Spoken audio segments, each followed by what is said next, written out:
Welcome dear friends, welcome to our channel KSK Math Zone. Learn math with fun. గణితాన్ని కథల రూపంలో మీ అందరికీ పరిచయం చేయటమే ఈ యొక్క ముఖ్య ఉద్దేశ్యం. మన ఛానల్ను ఎవరైనా సబ్స్క్రైబ్ చేసుకోకపోతే వెంటనే సబ్స్క్రైబ్ చేయండి. మీ మిత్రులందరి చేత కూడా సబ్స్క్రైబ్ చేయించండి. జస్ట్ 2 minutes కేటాయించి ఈ వీడియో పూర్తిగా చూడండి. ఇక కథలోకి వద్దామా? మిత్రులారా, ఎలా ఉన్నారు? ఈరోజు కథ అనగనగా అది అవంతిపుర రాజ్యం. ఆ రాజ్యానికి మహారాజు సూరవర్మ గారు. రాజ్యంలో మహామంత్రి వృద్ధుడవడం చేత కొత్త మంత్రిని ఎన్నుకోవాలని నిర్ణయించుకున్నారు. దానికోసం చాలామందికి అనేక విధాలైన పరీక్షలు నిర్వహించారు. అందులో చాలామంది విజేతలుగా నిలిచారు.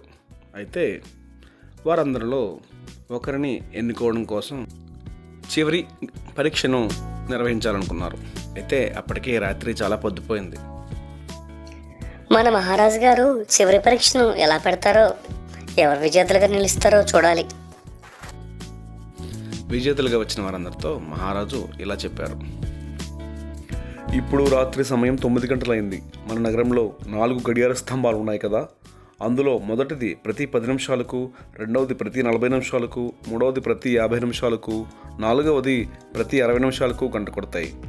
ఈ 4 గడియారాలు కూడా ఒకే కాలంలో ఒకే సమయంలో గంట కొట్టినప్పుడు ఎవరైతే ముందుగానే నొచ్చి లేపుతారో వారే విజేత అని ప్రకటించి విశ్రాంతి తీసుకున్నారు. వచ్చిన వారంతా కూడా ఆశ్చర్యానికి గురయ్యి వెంటనే పయనమయ్యారు.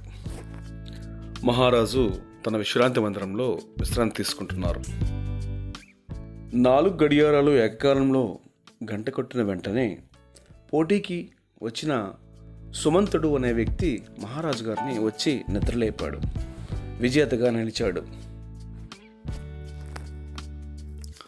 సుమంతుడు నన్ను సకాలంలో నిద్రలేపాడు, పరీక్షలో గెలిచాడు, విజేతగా నిలిచాడు. అతడే మన రాజ్యానికి కాబోయే ప్రధానమంత్రి. పిల్లలు, కథ విన్నారు కదా. అయితే ఇప్పుడు ప్రశ్న ఏంటంటే, సుమంతుడు ఎన్ని గంటల సమయానికి మహారాజు గారిని నిద్రలేపాడు? ఆన్సర్ మీ కామెంట్ బాక్స్లో పెట్టండి. సమాధానాన్ని నెక్స్ట్ వీడియోలో చూడండి. మర్చిపోకండి. Thank you for supporting me. Yours Kiran sir from KSK Math Zone. Please wait for the answer video. Don't forget, don't go away.